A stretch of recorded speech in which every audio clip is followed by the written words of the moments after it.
Nacional, que fica aqui na 906 Sul.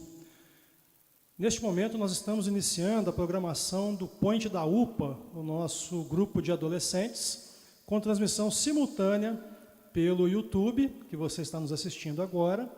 E hoje a nossa palavra será Só lhe deu glória, fechando então a sequência dos 5 solas da Reforma. Nós esperamos que seja uma noite em que nós possamos realmente reconhecer que somente a Deus a glória. Convido a todos agora a fechar seus olhos e baixar a cabeça para uma oração. Senhor Deus, Pai Todo-Poderoso, a Ti, Senhor, e somente a Ti, ó Pai, toda honra e toda glória, todo louvor e toda adoração. Senhor, nós estamos num estado de alegria em nosso coração por podermos estar juntos aqui esta noite, nossa união de adolescentes, e por estarmos também, Senhor, em comunhão com os irmãos que estão em casa nos assistindo agora. Nós suplicamos, Senhor, que a Tua palavra nesta noite seja pregada para a glória do Teu santo nome, Senhor, e que todos aqueles que nos assistem, seja aqui presencialmente, seja virtualmente em casa, saibam, ó Pai, que toda a glória deve ser dada somente a Ti. Nós Te agradecemos por tudo isso que podemos viver agora. Louvamos o Teu santo nome, Senhor, e rogamos, Pai, que a Tua graça e a Tua misericórdia repousem sempre sobre nós. Amém. Em nome do Senhor Jesus é que nós oramos. Amém, Pai. Amém. Amém. Boa noite. Nossa, isso é a máscara ou é o desenho? É a máscara, né? Boa noite, gente. Vocês estão bem? Viemos aqui para dar glória a Deus, só a Ele, porque só Ele é devido louvor, adoração, a nossa vida, uma entrega. Por isso eu escolhi o cântico Santo, Santo, Santo é o Senhor. Vamos ficar de pé?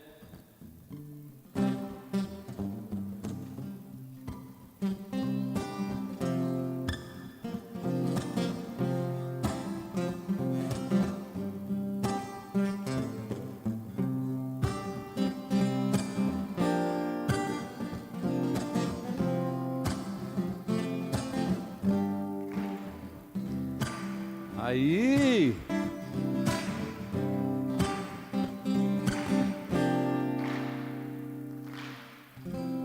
Tá bonita a palma.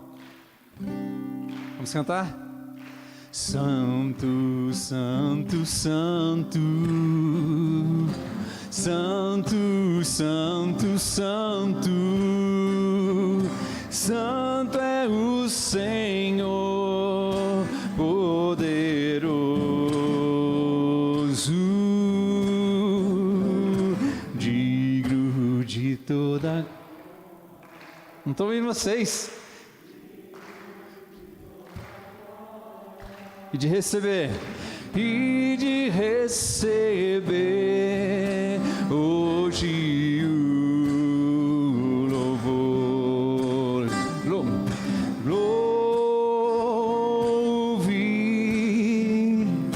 Louve e exalte ao Senhor. Louve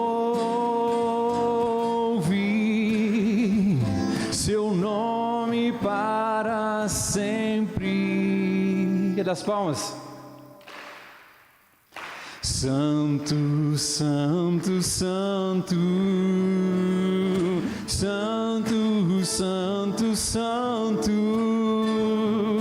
Santo é o Senhor, poderoso,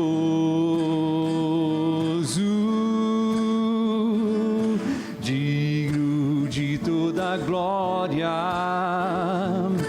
digno de toda honra e de receber hoje o louvor.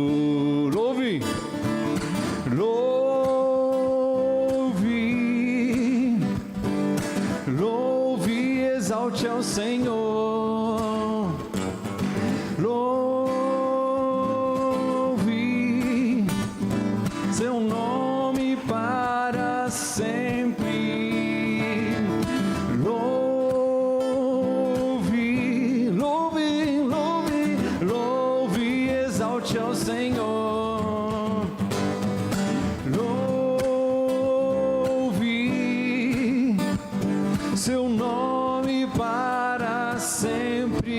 vocês. Louve,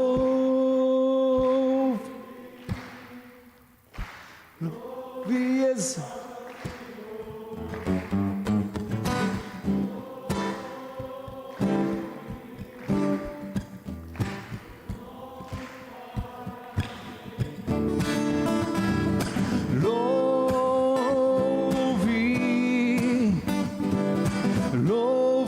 Exalte ao Senhor,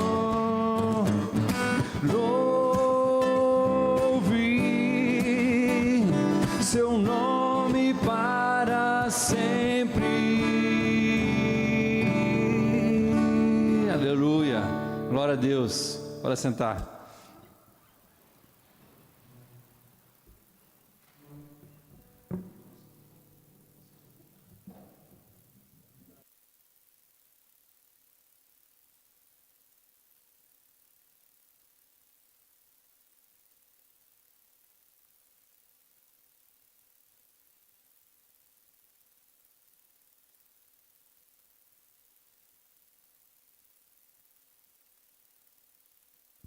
Ok, louvor sempre muito bonito, muito abençoado do Tom.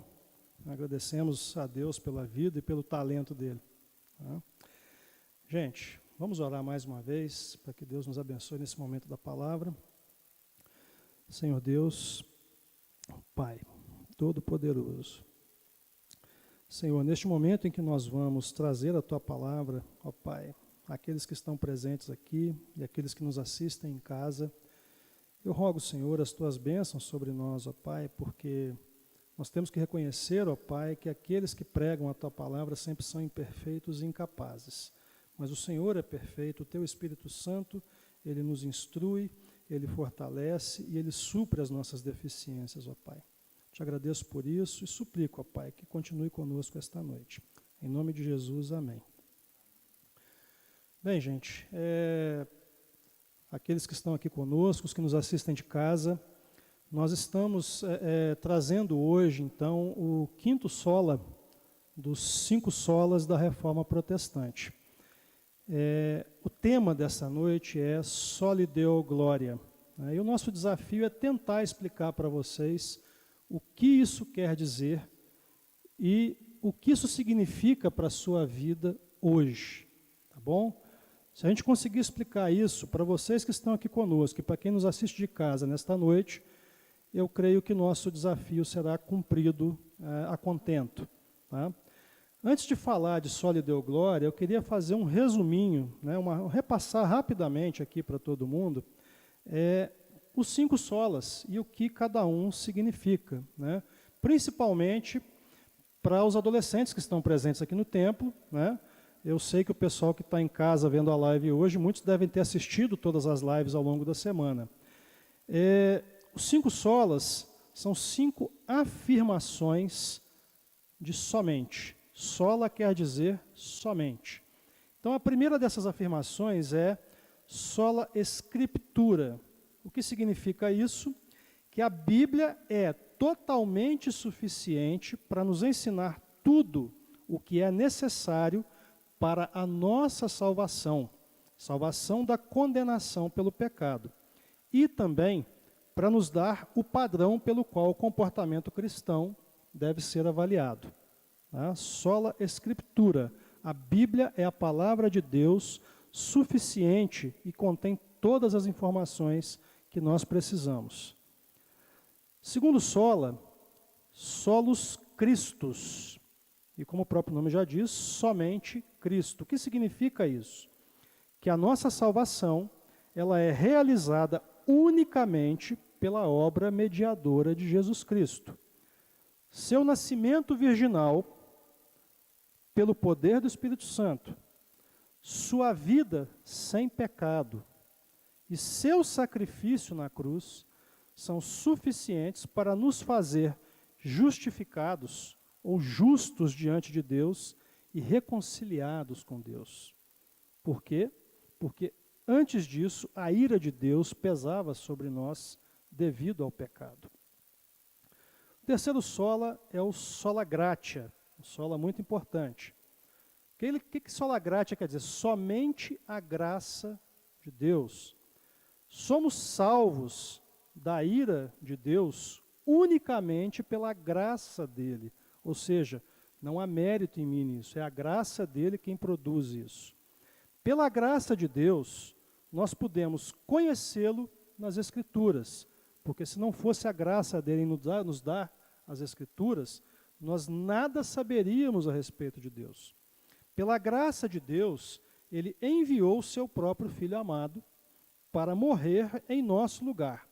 Esse sacrifício sem o qual nós não teríamos nenhuma chance de escapar da condenação do pecado. Pela graça de Deus, nós somos iluminados pelo Espírito Santo e capacitados a ter a fé em Cristo Jesus como Senhor e Salvador.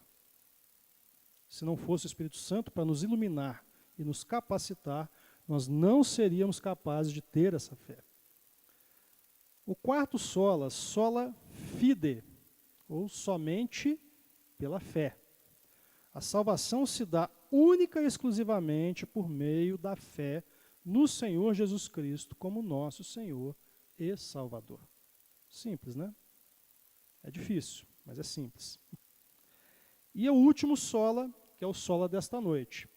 Soli Deo Glória. Toda a obra de Deus é para a glória dele. Soli Deo Glória quer dizer somente para a glória de Deus. O que significa isso? Que toda a obra que Deus faz é para a glória dele, Deus. E como consequência disso, tudo em nós, tudo que somos e tudo que fazemos, também deve ser para a glória dele, de Deus. O que nós vamos tentar fazer hoje é explicar o que significa somente para a glória de Deus. Tá? Cada uma dessas afirmações, cada um desses solas, foram produção dos reformadores do século XVI e do século XVII, em contraposição, em resposta a algum tipo de crença, algum tipo de prática, algum tipo de tradição da igreja da época, principalmente a Igreja Católica Romana. Ok? Não é nosso intuito aqui ofender a religião, né, a igreja de quem quer que seja, mas explicar para vocês o porquê dessas afirmações e o que cada uma delas significa. Então hoje, somente para a glória de Deus. Soli Deo Glória. Só que é o seguinte, gente, para você explicar soli Deo Glória, ou somente para a glória de Deus, a primeira coisa que a gente precisa fazer é entender o que é glória. Você precisa entender o que quer dizer glória. E aí eu vou dar uma passeada pela Bíblia com vocês que estão aqui e com a turma de casa. Se você tiver com a sua Bíblia aí, seja de papel, seja nos aplicativos, fique com ela na mão, você vai precisar. Eu transcrevi as passagens todas aqui no texto para me auxiliar, para não ter que ficar indo e voltando toda hora, né, no aplicativo, para me facilitar. Então veja bem, a primeira coisa é o seguinte, qual que é o significado de glória? E isso assume uma situação um pouco difícil para nós que temos a Bíblia em português. Eu vou explicar para vocês por quê. Porque você vai encontrar no texto bíblico, tanto no Antigo Testamento quanto no Novo Testamento, a palavra glória, só a palavra glória, ela aparece 395 vezes. Só a palavra glória. Se você juntar os termos que são correlatos à palavra glória, por exemplo, gloriar, glorificar, gloriemos, ou qualquer outro que você possa pensar que vai nessa linha, dá mais de 500 referências bíblicas sobre a palavra glória. Tá? E tem uma dificuldade porque é o seguinte, tem pelo menos 25 palavras diferentes, tanto no hebraico quanto do grego, que os tradutores da Bíblia para o português traduziram como glória, ou algum correlato. O que isso quer dizer, mais ou menos, de uma forma geral? Então, veja bem, na Bíblia, exceto a glória de Deus, tá? Estou falando glória em geral agora, ok?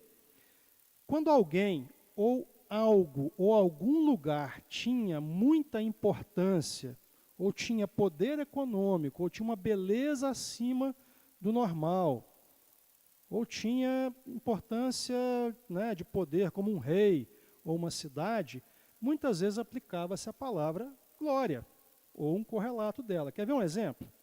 2 Samuel, capítulo 1, verso 19. O que está escrito lá? Ó, a tua glória, ó Israel, foi morta sobre os teus altos.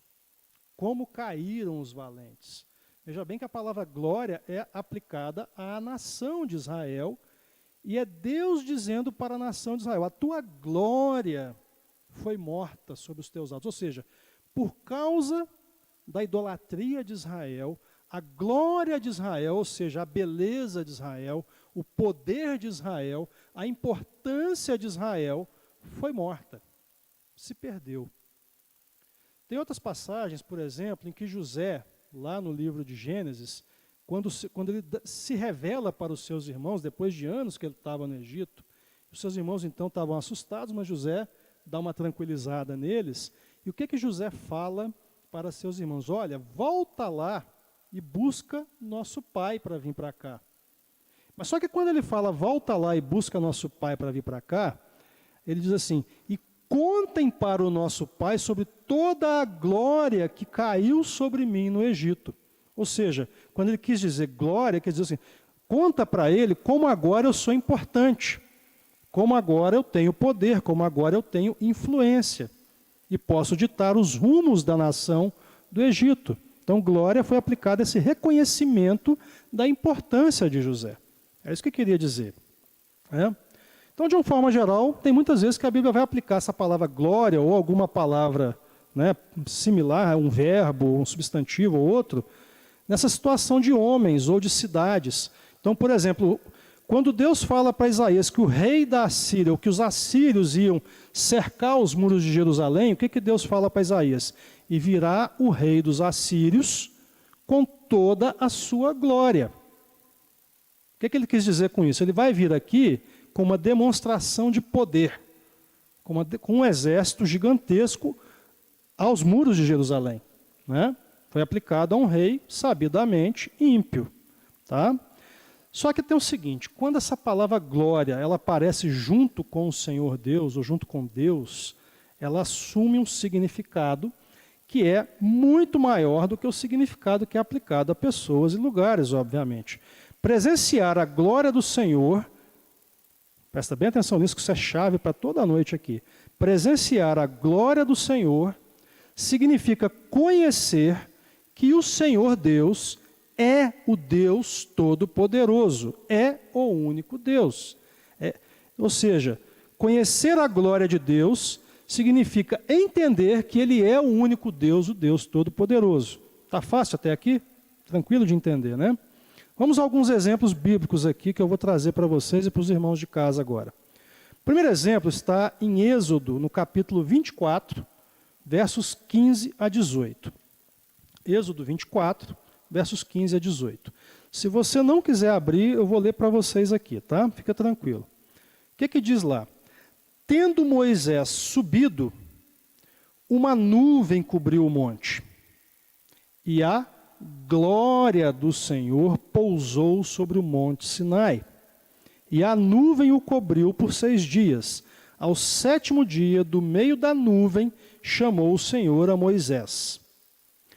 O aspecto da glória do Senhor era como um fogo consumidor no cimo do monte, aos olhos dos filhos de Israel. E Moisés, entrando pelo meio da nuvem, subiu ao monte e lá permaneceu 40 dias e 40 noites. Então aqui a glória do Senhor, ela é apresentada como um fogo consumidor, como uma coisa de uma beleza, de uma demonstração de poder simplesmente fantástica. E o povo olha para aquela cena e vê a glória do Senhor, aquele fogo consumidor, e eles então entendem que eles estão diante do Deus Todo-Poderoso.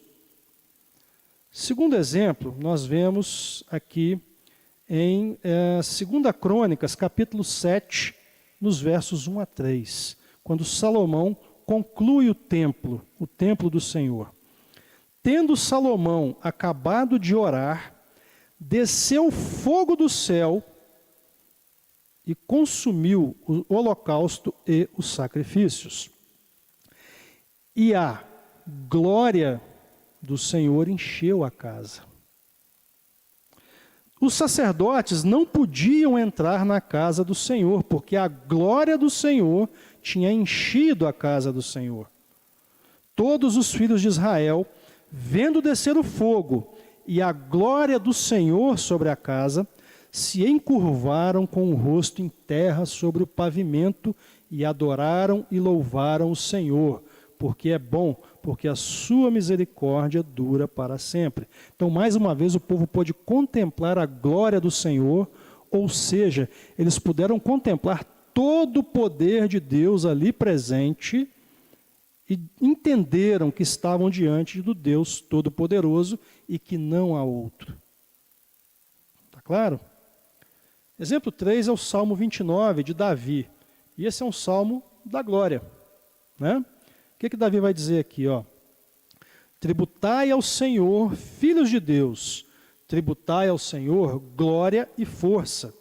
Tributai ao Senhor a glória devida ao seu nome. Adorai o Senhor na beleza da sua santidade. Ouve-se a voz do Senhor sobre as águas. Troveja o Deus da glória. O Senhor está sobre as muitas águas. A voz do Senhor é poderosa. A voz do Senhor é cheia de majestade. A voz do Senhor quebra os cedros. Sim, o Senhor despedaça os cedros do Líbano. Ele os faz saltar como um bezerro. O Líbano e o Sirion como bois selvagens. A voz do Senhor despede chamas de fogo. A voz do Senhor faz tremer o deserto. O Senhor faz tremer o deserto de Cádiz. A voz do Senhor faz dar cria às corças e desnuda os bosques. E no seu templo tudo diz glória. O Senhor preside aos dilúvios. Como rei, o Senhor presidirá para sempre. O Senhor dá força ao seu povo. O Senhor abençoa com paz o seu povo. Percebam que nesse salmo, Davi faz uma declaração bastante extensa até, de todo o poder de Deus e de como esse poder se aplica a todos os aspectos da vida e da terra. E toda hora ele fala glória ao Senhor, ou seja, ele está reconhecendo no Senhor o Deus Todo-Poderoso, o único Deus. É isso que ele está fazendo. Mas eu queria trazer agora alguns exemplos do Novo Testamento e glória aplicada a Cristo, ao Senhor Jesus Cristo. Então veja o que está dizendo aqui. Talvez os dois principais exemplos que eu tenho, eles estão um no Evangelho de João e outro no Evangelho de Mateus. No Evangelho de João, logo no comecinho, João dá uma declaração que talvez seja a mais bonita da Bíblia inteira a respeito do Senhor Jesus Cristo. E ele termina reconhecendo a glória de Cristo. Veja bem, todo mundo conhece essa passagem, né? No princípio era o Verbo, e o Verbo estava com Deus, e o Verbo era Deus. Ele estava no princípio com Deus. Todas as coisas foram feitas por intermédio dele, e sem ele, nada do que foi feito se fez. A vida estava nele, e a vida era a luz dos homens. A luz resplandece nas trevas, e as trevas não prevaleceram contra ela. Houve um homem enviado por Deus, cujo nome era João. Este veio como testemunha para que testificasse a respeito da luz, a fim de todos virem a crer por intermédio dele. Ele não era a luz, mas veio para que testificasse da luz, a saber, a verdadeira luz, que vinda ao mundo, ilumina a todo homem. O Verbo estava no mundo. O mundo foi feito por intermédio dele, mas o mundo não o conheceu. Veio para o que era seu e os seus não o receberam, mas a todos quantos o receberam, deu-lhes o poder de serem feitos filhos de Deus, a saber, aos que creem no seu nome, os quais não nasceram do sangue, nem da vontade da carne, nem da vontade do homem, mas de Deus. E o Verbo se fez carne e habitou entre nós, cheio de graça e de verdade, e vimos a sua glória. Glória como do unigênito do Pai. Ou seja, João, quando fala vimos a sua glória, o que ele quer dizer é, eu olhei para Jesus e eu reconheci nele o Deus Todo-Poderoso. A glória do Filho de Deus diante de mim. Foi isso que ele estava declarando aqui. Bom, tem uma outra passagem que é muito especial também, que não tem a palavra glória, mas ela diz tudo sobre glória. Então João, com Pedro e Tiago, pôde presenciar a glória de Cristo de uma forma ainda mais vívida, que foi quando da transfiguração. Mateus 17, versos 1 a 8. 6 dias depois, tomou Jesus consigo a Pedro e aos irmãos Tiago e João, e os levou em particular a um alto monte, e foi transfigurado diante deles. O seu rosto resplandecia como o sol, as suas vestes tornaram-se brancas como a luz. E eis que lhe apareceram Moisés e Elias, falando com ele. Então disse Pedro a Jesus, Senhor, bom é estarmos aqui. Se queres, farei aqui 3 tendas. Uma será tua, outra para Moisés, outra para Elias. Pedrão sempre dava uma bola fora de vez em quando, né? Falava ele ainda quando uma nuvem luminosa os envolveu. E eis, vindo da nuvem, uma voz que dizia, Este é o meu filho amado, em quem me comprazo. A ele ouvi. Ouvindo aos discípulos, caíram de bruços, tomados de grande medo. Aproximando-se deles, tocou-lhe Jesus, dizendo, Erguei-vos e não temais. Então eles, levantando os olhos, a ninguém viram, senão Jesus. Ou seja, neste momento aqui, Pedro, Tiago e João puderam olhar para Jesus no momento da transfiguração e eles viram com o olho vivo a glória de Cristo. E nesse momento eles entenderam que Cristo era o Todo-Poderoso.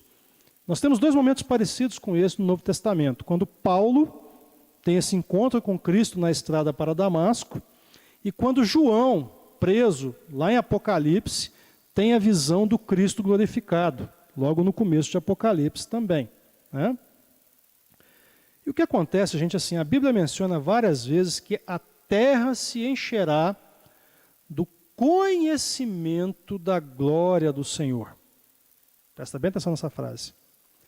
A terra se encherá do conhecimento da glória do Senhor. O que significa isso? Um dia, todos na terra, todas as pessoas que vivem na terra, que viverão na terra, ou que já viveram na terra, olharão e saberão que há um único Deus Todo-Poderoso.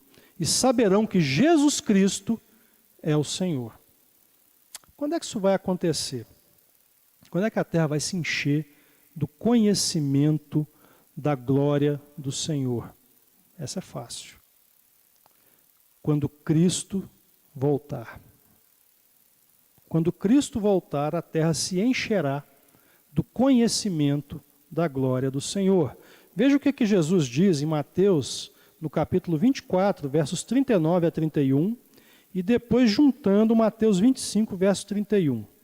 E ele está falando justamente do dia da volta dele. Logo em seguida, a tribulação daqueles dias, o sol escurecerá, a lua não dará a sua claridade, as estrelas cairão do firmamento e os poderes do céu serão abalados.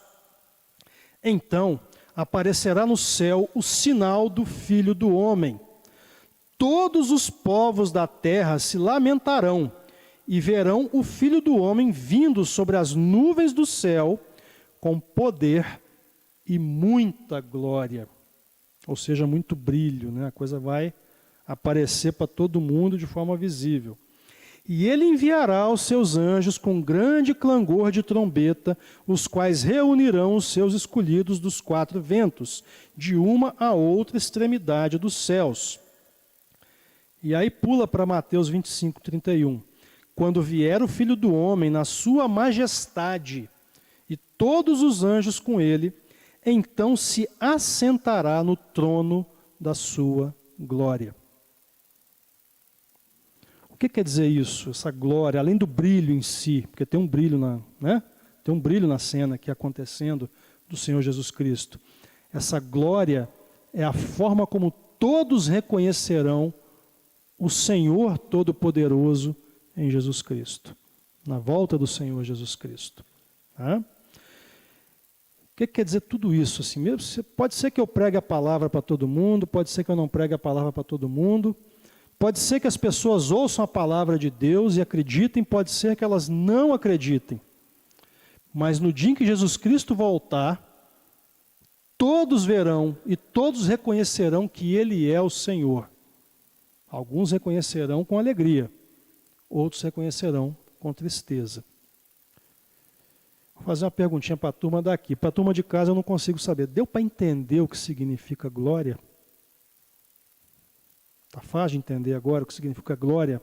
Ou seja, glória é você olhar para o Senhor e reconhecer nele o Deus Todo-Poderoso. E obviamente, quando você reconhece no Senhor o Deus Todo-Poderoso, você conclui que só Ele é pleno em glória e só Ele é digno de adoração. Simples assim. Bom, beleza. Agora que nós entendemos o que é glória, a gente já consegue entender o só lhe deu glória dos reformadores, né?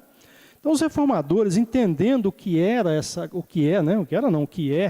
essa glória de Deus, e sabendo que essa glória não pode ser atribuída a ninguém, que somente o Senhor Deus deve ser adorado, e os reformadores lidavam com a questão muito prática a esse respeito na época, que era a questão da iconografia. O que é iconografia?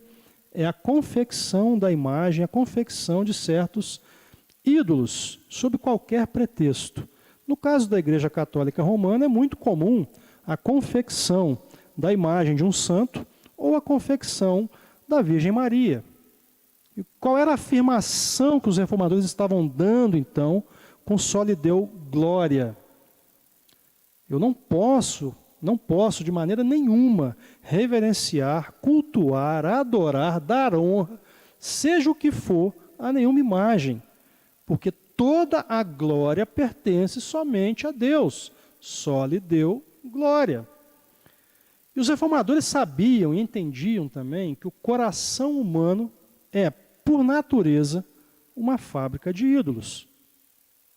O nosso coração, por natureza, é uma fábrica de ídolos. Então, essa afirmação vai justamente de encontro a isso.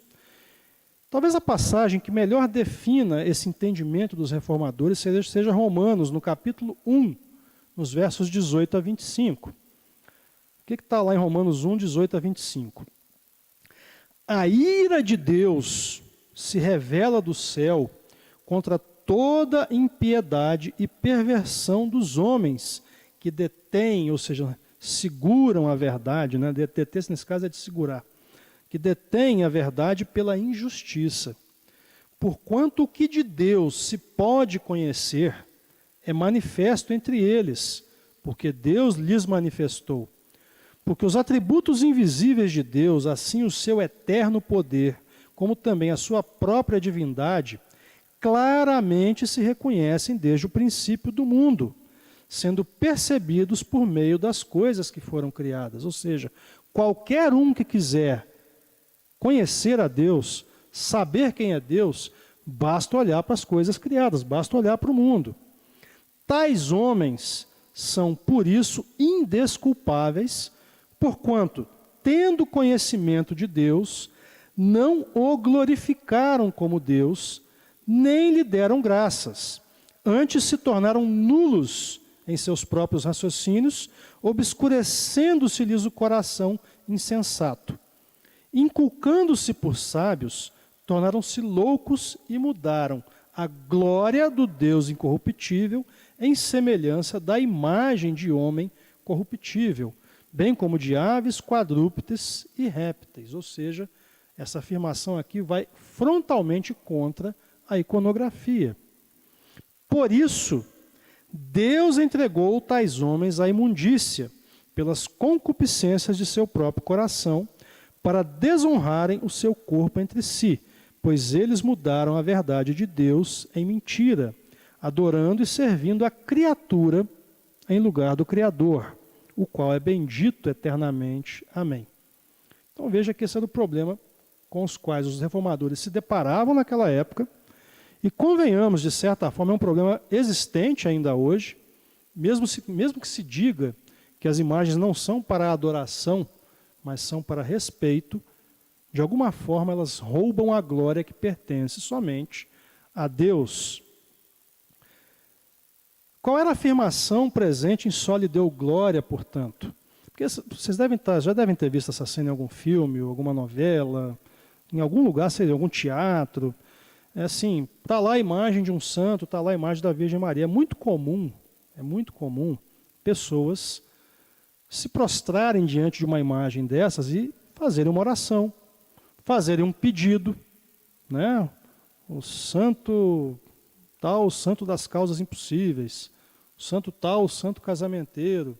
Eu vi uma expressão a respeito de Maria, todo respeito a Maria, tá, gente? Mãe do Senhor Jesus, isso é uma coisa muito importante.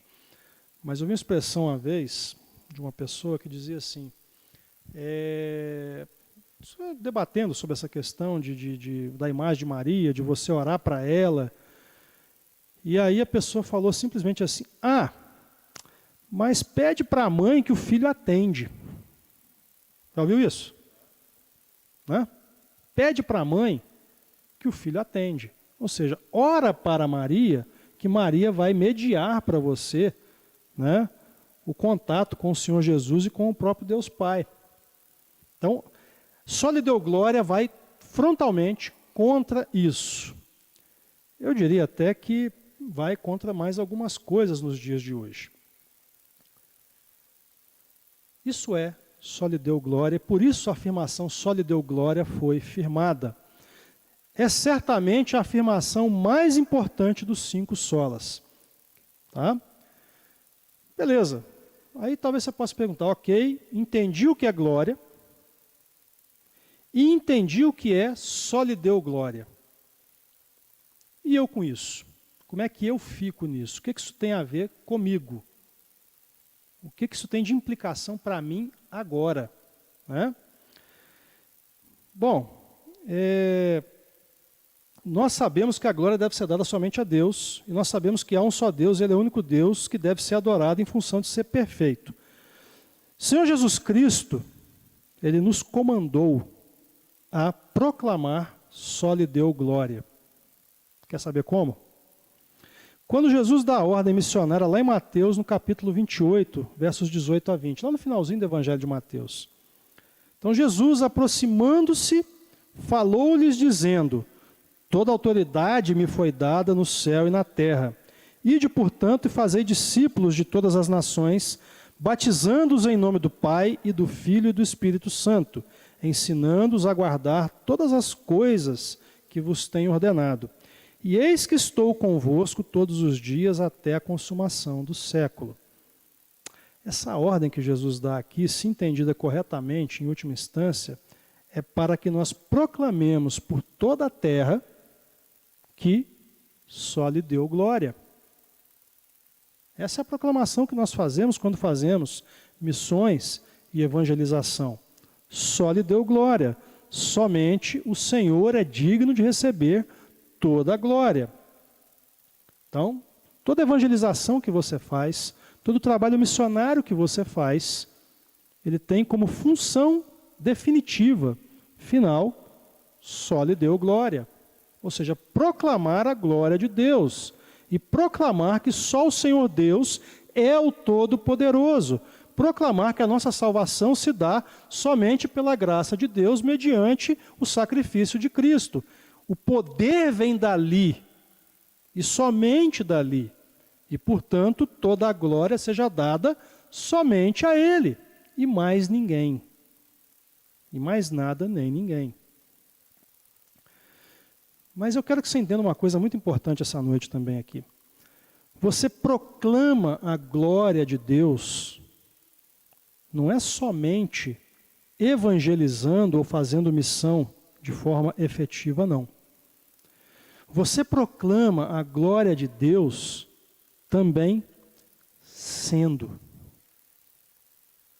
Tá?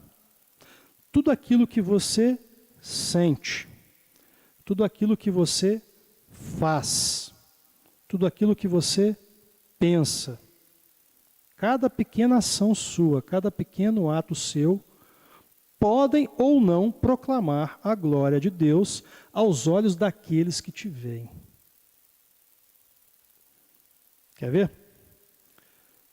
Paulo, 1 Coríntios, capítulo 10, versos 31 a 33. Portanto, quer comais, quer bebais, ou façais outra coisa qualquer. Prestou atenção? Pode ser comer, pode ser beber, ou pode ser qualquer outra coisa. Paulo não precisava nem falar comer e beber, podia partir por qualquer coisa logo, né? Quer comais, quer bebais, ou façais outra coisa qualquer. Fazei tudo para a glória de Deus.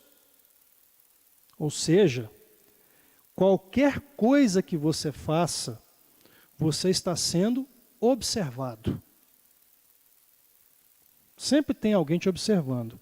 E quando esse alguém que te observa sabe que você é um crente no Senhor Jesus Cristo, ele sempre te observa com estes olhos. Ele sempre te observa sob este paradigma. Aquele é um crente. Então deixa eu olhar se ele faz coisas que um crente deveria fazer. É isso que Paulo está dizendo aqui, né? Portanto, quer comais, quer bebais ou façais outra coisa qualquer, fazei tudo para a glória de Deus. Ou seja, fazei tudo para que as pessoas olhem para você e reconheçam, por meio de você, o Deus Todo-Poderoso agindo na sua vida. Captou? Não vos torneis causa de tropeço, nem para judeus, nem para gentios, nem tampouco para a igreja de Deus, assim como também eu procuro em tudo ser agradável a todos, não buscando meus próprios interesses, mas o de muitos para que sejam salvos. Conclusão: quando você age de forma que agrada a Deus, com santidade, o mundo vai ver a imagem de Cristo em você. Isso é uma forma poderosa de proclamar: só lhe deu glória. Então a conclusão final é que nós, quando pregamos a palavra, ou quando agimos conforme a imagem de Cristo, em santidade, nós estamos proclamando poderosamente: só lhe deu glória. E, em resumo, quando nós fazemos tudo isso, nós estamos produzindo aquilo que a Bíblia diz que a terra se encherá do conhecimento da glória do Senhor. Ou seja, do conhecimento de que o Senhor é o único Deus, o Deus Todo-Poderoso. Todos saberão que Ele é o Deus Todo-Poderoso, porque você está pregando isso e porque você está vivendo isso. Amém?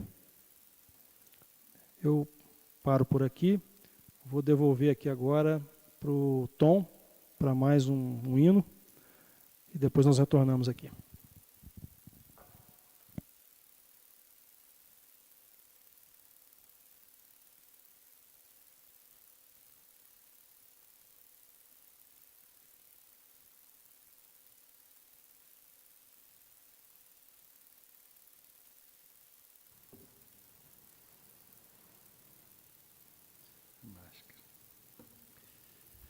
Queridos, que palavra boa, que bênção. Foi legal quando o pastor perguntou: e o que isso tem a ver com a gente, né? Tem tudo a ver. Quando a gente entrega a vida para Deus, não tem volta. E é tão bom, Deus é tão bom. Precisamos buscar a Deus, buscar nele uma intimidade, um gozo de estar perto dele, orando, buscando a palavra. E você, eu quero lançar outra pergunta. Você adora Deus pelo que Ele é ou pelo que Ele faz? Difícil, né? Eu acho que os dois. Essa semana eu andei com essa pergunta na minha cabeça porque eu publiquei no meu Facebook umas crianças dramatizando a morte de Jesus e aí eu botei lá, eu amo porque Ele me amou primeiro. Será que eu amo porque Ele fez ou porque Ele é? Vamos cantar esse cântico?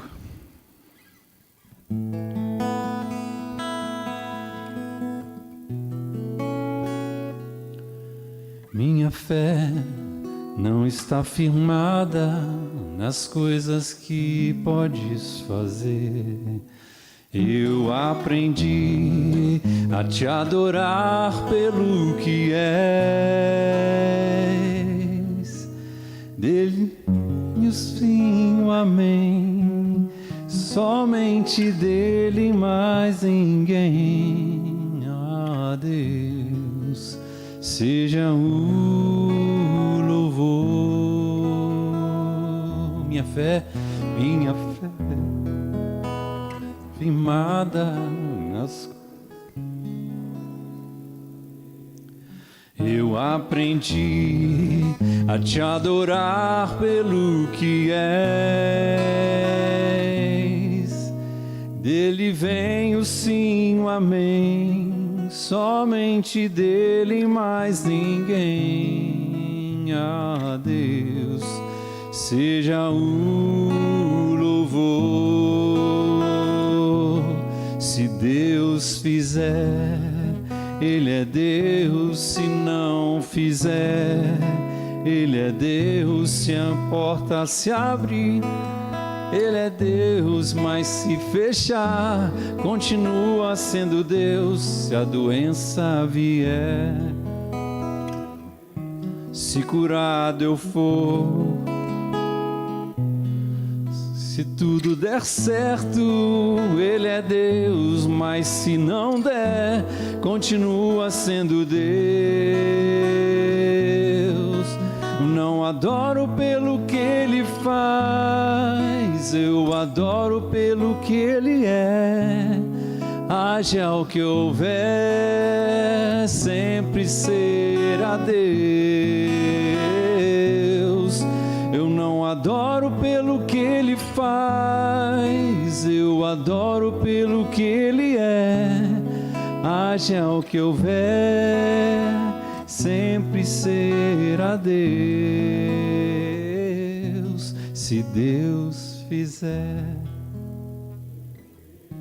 se não fizer, Ele é Deus. Se a porta se abrir, Ele é Deus. Mas se fechar, continua sendo Deus. Se a doença vier, Ele é Deus. Se curado eu for, Ele é Deus.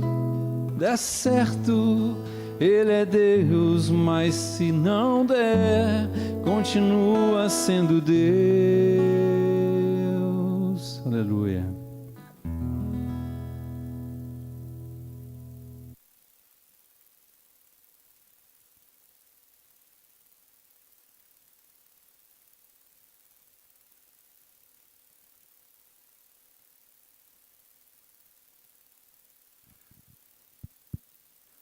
Ok, pessoal. Caminhando para o final aqui dessa programação conjunta, né, presencial e pelo YouTube, eu queria pedir a projeção aqui para passar alguns avisos aqui para vocês e depois dos avisos a gente que vai orar junto aqui encerrando. Bom, gente, primeira coisa é que amanhã às 10h30 da manhã é o novo horário da mini live desde semana retrasada, né? Então mini live especial da Semana da Reforma, diretamente aí mesmo pelo canal do YouTube PN Online, viu? Então, criançada, né, que está em casa aí, não perca amanhã, 10h30 da manhã. Aqui também amanhã às 17 horas nós temos a live da UPJ, também a live especial da Semana da Reforma, também pelo IPN Online no YouTube. Então a turminha de 11 a 13 aí tem que ficar ligada. Reexibição da versão DVD amanhã às 15 horas e às 19 horas do musical Um Renascer, que foi um musical especial da Reforma em 2017. E também um bate-papo musical com a Janice, a Adelaide e a Simone durante a sessão das 19 horas. Eu só não sei se esse bate-papo vai ser com voz ou vai ser só por escrito, mas acompanha lá no canal, tá bom? E, por fim, finalizando essa Semana da Reforma, o filme Calvinista, que vai ser reproduzido amanhã a partir das 20h30. O pessoal pode vir aqui ao templo para poder assistir o filme direto aqui, presencial, ou pode assistir também direto no canal IPN Online do YouTube, tá bom? Tem mais algum aviso? Acho que não, né? Tá jóia, então. Vamos orar, gente, né? Encerrando aqui esse momento conjunto presencial e online. Depois a gente continua só o nosso presencial aqui da UPA, tá bom? Vamos orar. Senhor Deus, Pai Todo-Poderoso, Senhor, a Ti toda a honra e toda a glória, todo louvor e toda adoração a Ti e somente a Ti, porque o Senhor é o único digno de recebê-los, como nós pregamos esta noite, Senhor. Senhor, eu Te agradeço, ó Pai, por este momento que podemos viver juntos aqui nesta noite. Te agradeço pelo louvor, Te agradeço pela palavra pregada. Te agradeço, ó Pai, por todos que estão presentes aqui e por todos que estão nos acompanhando em casa também, Senhor. Muito obrigado por esta noite, ó Pai. Nós sabemos, ó Pai, que nós como pregadores somos insuficientes, somos fracos, mas nós rogamos que o Teu Espírito Santo tenha feito a obra nesta noite nos corações, tanto aqui presencialmente quanto de casa, Senhor. Senhor, eu peço, ó Pai, a Tua bênção sobre a nossa igreja, peço, Senhor, a Tua bênção sobre as nossas famílias, peço a Tua bênção, ó Pai, sobre aqueles que nos visitam presencial ou virtualmente nesta noite, Senhor. Suplico também, ó Pai, para que aqueles que estão enfermos neste momento, Senhor, possam ter total recuperação, Senhor. Que a Tua boa mão seja sobre cada um deles e dê a cura, a total restituição da saúde a cada um. Seja, Senhor, por tratamento de Covid, seja por qualquer outra doença que esteja afetando cada um de nós, Senhor. Senhor, eu peço, ó Pai, a Tua proteção também aos nossos profissionais de saúde que estão aí combatendo esse momento difícil que nós estamos vivendo. Não permita, Senhor, que nenhum deles tombe para a doença, que eles possam estar lá, Senhor, sempre à frente do campo de batalha, Senhor, com total saúde e dispostos para o combate, Senhor. Peço também, Senhor, a Tua bênção sobre os nossos missionários, que a Tua obra, Senhor, não seja recusada, que a Tua obra não seja freada, que ela não seja paralisada em lugar nenhum do mundo, seja por qual motivo for, Senhor, porque o Teu poder vai adiante deles, o Teu Espírito Santo comanda as ações. Nós Te agradecemos, ó Senhor, e louvamos o Teu santo nome. E rogamos, ó Pai, que a Tua graça e a Tua misericórdia sempre repousem sobre nós. Em nome do Senhor Jesus é que nós oramos e agradecemos. Amém, Senhor. Amém. Pessoal, nesse momento, então, me despeço do pessoal de casa. Foi muito bom estar com vocês aqui nesta noite. Que Deus abençoe a noite de cada um.